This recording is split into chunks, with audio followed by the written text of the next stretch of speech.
Di hari ketiga kunjungannya di Indonesia, pemimpin tertinggi umat Katolik, Paus Fransiskus, bertemu dengan tokoh lintas agama di Masjid Istiqlal.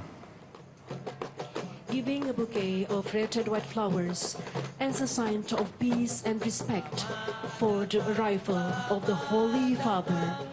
Kehadiran Paus Fransiskus disambut langsung oleh Imam Besar Masjid Istiqlal, Nasaruddin Umar, dan diiringi dengan musik marawis. Dalam sambutannya, Nasaruddin menyebutkan Masjid Istiqlal bukan hanya rumah ibadah umat Islam, tetapi juga rumah bagi kemanusiaan.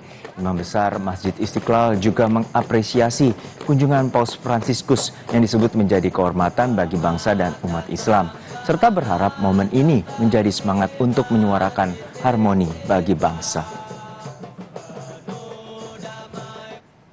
Masjid Istiqlal yang telah direnovasi oleh Presiden Joko Widodo bukan hanya rumah ibadah umat Islam, tetapi juga rumah besar untuk kemanusiaan. Kita berprinsip bahwa humanity is only one, sehingga peran pemberdayaan umat difokuskan pada basis kemanusiaan dan harmoni kehidupan. Kami menyampaikan bahwa kehadiran Your Holiness Paus Fransiskus di masjid terbesar di Asia Tenggara ini, atau terbesar ketiga setelah Masjid Haram di Mekah dan Masjid di Madinah, tentu saja memberikan kehormatan besar kepada kami semua, segenap warga bangsa Indonesia.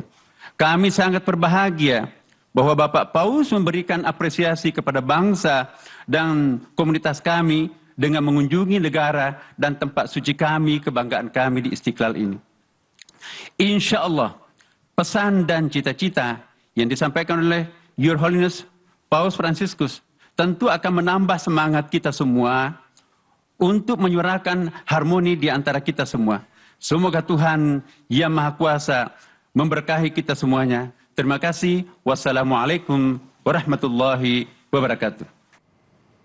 Dalam pertemuan pemimpin tertinggi umat Katolik sedunia, Paus Fransiskus bersama tokoh lintas agama di Masjid Istiqlal Jakarta, Paus Fransiskus menyampaikan kebanggaannya berada di masjid terbesar di Asia Tenggara. Paus Fransiskus mengatakan Masjid Istiqlal bukan sekedar rumah ibadah bagi umat Islam, melainkan juga menjadi ruang untuk berdialog antar agama. Fratelli e sorelle, buongiorno.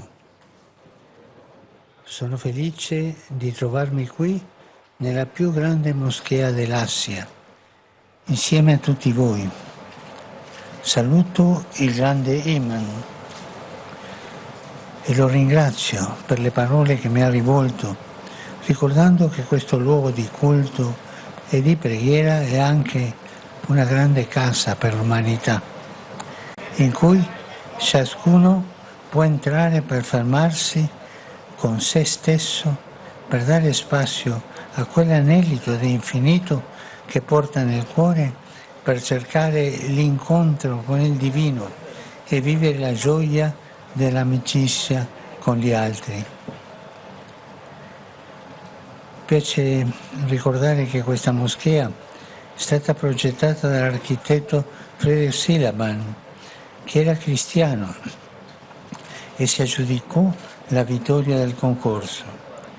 Ciò attesta che nella storia di questa nazione e nella cultura che vi si respira, la moschea, come anche gli altri luoghi di culto, sono spazi di dialogo, spazi di rispetto reciproco, spazi di armonica convivenza tra le religioni e le diverse sensibilità spirituali. Questo è un grande dono che ogni giorno siete chiamato a coltivare, perché l'esperienza religiosa sia punto di riferimento di una società fraterna, pacifica e mai motivo di chiusura o scontro. Setelah dari Masjid Istiqlal, Paus Fransiskus bertemu dengan penerima manfaat dari organisasi Lembaga Daya Dharma KAJ, dari kaum disabilitas, warga lansia, hingga masyarakat kelas bawah di kantor Konferensi Wali Gereja Indonesia. Dalam kunjungannya, Paus menyapa kelompok disabilitas dan tokoh masyarakat, sekaligus memberikan berkat dan rosario.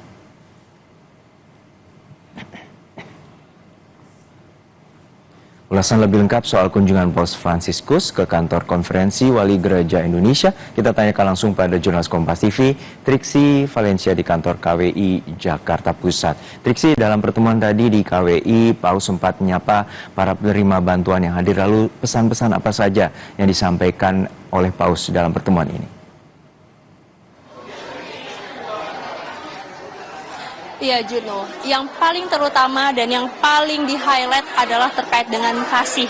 Bagaimana Paus Fransiskus ini menunjukkan bahwa Tuhan mengasihi ke setiap orang, ke masing-masing orang, satu persatu, bahkan dalam keterbatasan dan juga kesulitannya. Sehingga ini menjadi nilai-nilai yang seharusnya terus diterapkan, yang seharusnya terus dipraktikkan dalam kehidupan sehari-hari, bukan hanya di wilayah gereja, tapi juga di kehidupan bermasyarakat, kehidupan perkantoran ataupun juga dalam pekerjaan. Nah, ini adalah nilai-nilai yang diharapkan bisa diterapkan.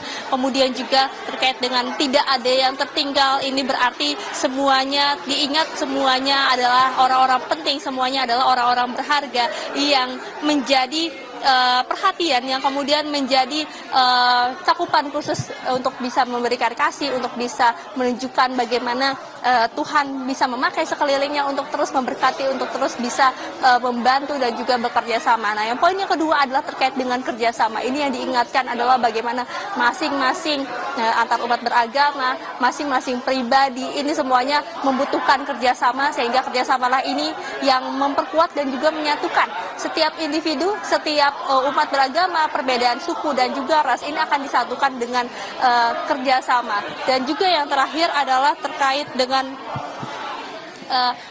nilai-nilai terpenting ini harus menjadi harapan, sehingga dengan adanya kasih dan juga ada kerjasama yang terus-menerus melakukan atau mempraktikkan saling, ini bisa menjadi harapan bukan hanya bagi masyarakat yang ada dalam gereja, tapi juga di masyarakat luas maupun juga yang di perkantoran, di pemerintahan. Nah, ini adalah nilai-nilai yang disampaikan oleh Paus Fransiskus dalam pertemuannya dengan penerima manfaat, Juno dan juga saudara. Yang tadi juga kita lihat adalah bagaimana Paus satu persatu dihampiri, bagaimana Paus Fransiskus ini memberkati anak-anak maupun juga para lansia yang hadir di dalam gedung KWI untuk menunjukkan bahwa ini adalah kedekatan yang seharusnya dipraktekkan. Bagaimana kedekatan dari pemimpin dengan rakyatnya, bagaimana dari atasan dengan bawahannya, ini menjadi sebuah contoh yang kemudian menjadi nilai-nilai yang perlu dipraktikkan kembali yang disampaikan oleh Paus Fransiskus, di mana tidak ada jarak ketika ada kasih, ketika ada kerjasama,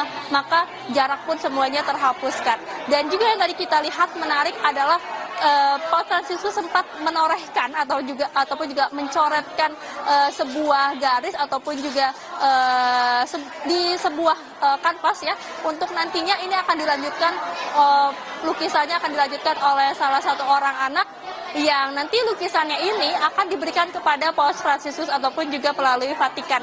Nah, ini adalah momen-momen spesial yang kemudian dirasakan oleh teman-teman disabilitas dan juga oleh para lansia, termasuk juga sebenarnya Juno, kalau saya boleh menceritakan lebih luas lagi bagaimana tadi ketika selesai dari acara KWI, Paus Fransiskus ini menyapa masyarakat yang ada di luar gedung KWI.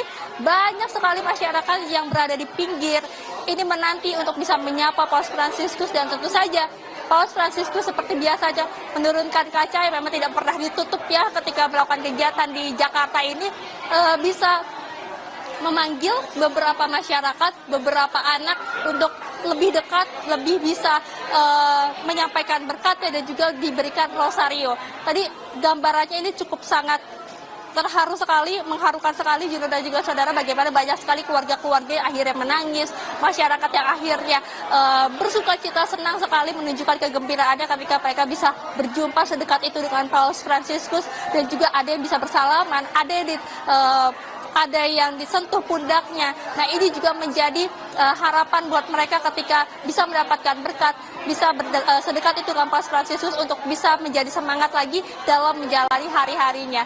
Nah, Juno, nanti kegiatan Paus Fransiskus bukan hanya berhenti sampai sini aja, tapi ada acara besar yakni pada pukul 5 sore di Gelora Bung Karno, di mana Paus Fransiskus akan menjadi pemimpin misa bagi umat Katolik. Jadi kita akan melihat seperti apa perjalanan ataupun juga gambaran misa yang akan dipimpin oleh Paus Fransiskus pada sore hari nanti. Juno. Baik, nilai welas asih, nilai kesederhanaan, dan juga kemanusiaan menjadi teladan bagi sejumlah pihak yang telah menjumpai Paus secara langsung. Terima kasih, jurnalis Kompas TV, Triksi Valencia dari kantor KWI Jakarta Pusat.